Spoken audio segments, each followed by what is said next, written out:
I have been wanting to do this for 50 years. Since I saw Star Wars, I was always amazed and still am at how they made those models, kit bashed and scratch built, and combined other plastic kits to make these amazing ships look so realistic and to scale. So what I have here is basic design. It's a wing shape with a cockpit and a bridge and some other modules, some engines on the back, and most of it is plywood and it's clad in styrene. To it I can add the plastic parts from those kits. One of the things that's been interesting is how similar it is to working with HO scale models and detailing scenes, where you cluster details but you still leave breathing room. So you create these focal points and don't crowd things and create kind of a hierarchy of different scenes, so your eye can kind of go around and not get overwhelmed. So you create a composition basically, just as you would with HO scale.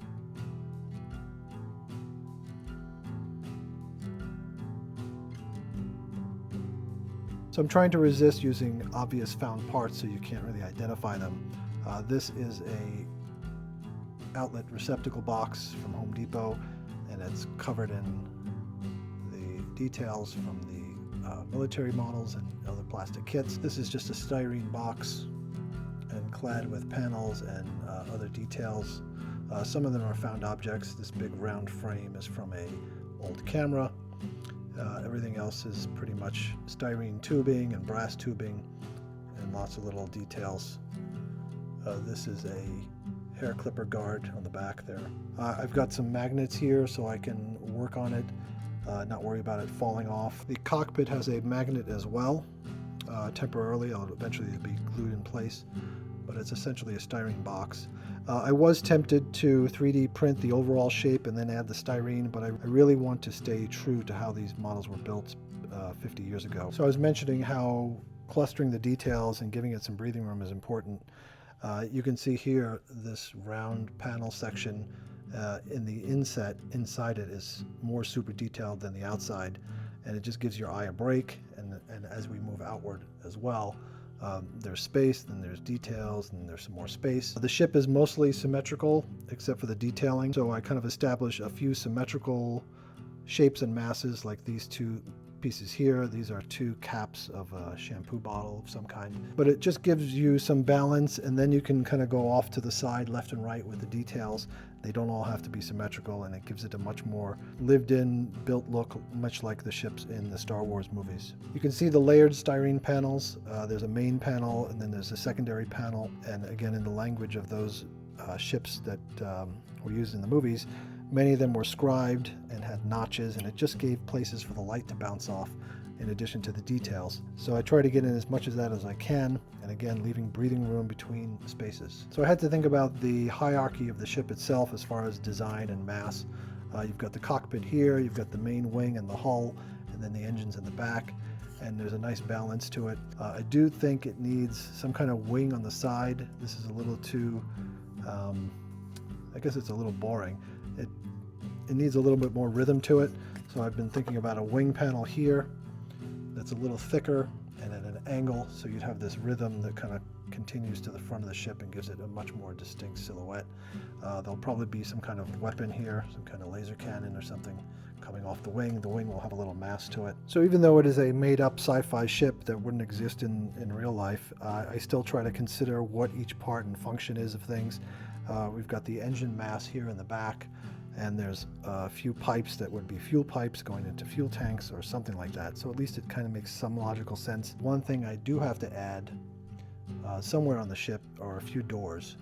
There's no doors yet or access hatches or anything, but the doors would give it some scale so you can get a sense of what size a person is compared to the ship. I do have these windows here.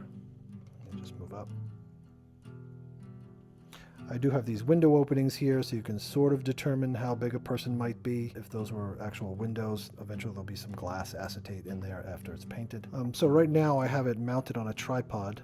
I inserted a threaded tripod screw into the plywood underneath here. So I've got another plywood mass here to give it a little bit more thickness. I think I need another layer to give it a little bit more weight, so it's not such a flat, thin wing shape.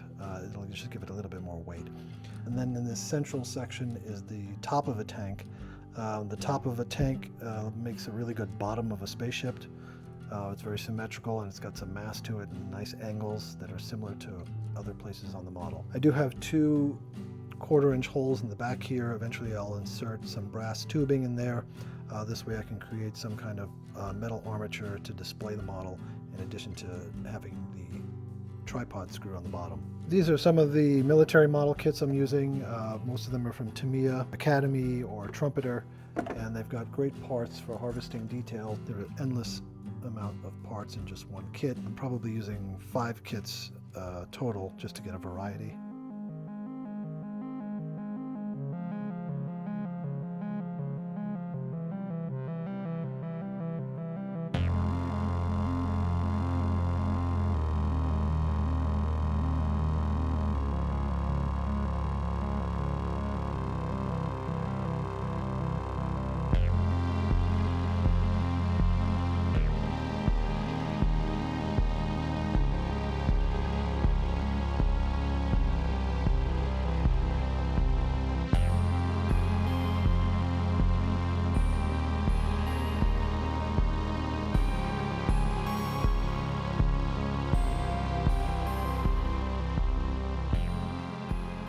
I hope you enjoyed taking a look at what I've got so far. I also hope that even if you are just an HO scale modeler, you can get some ideas and inspiration for how to detail scenes as far as grouping things together.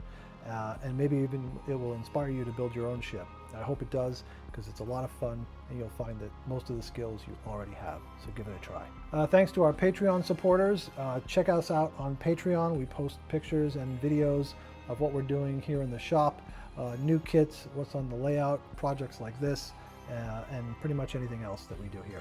So check that out, and check out our kits, our figures, and our Kit of the Month series, where you get an HO scale kit every month at fosskits.com. Thanks.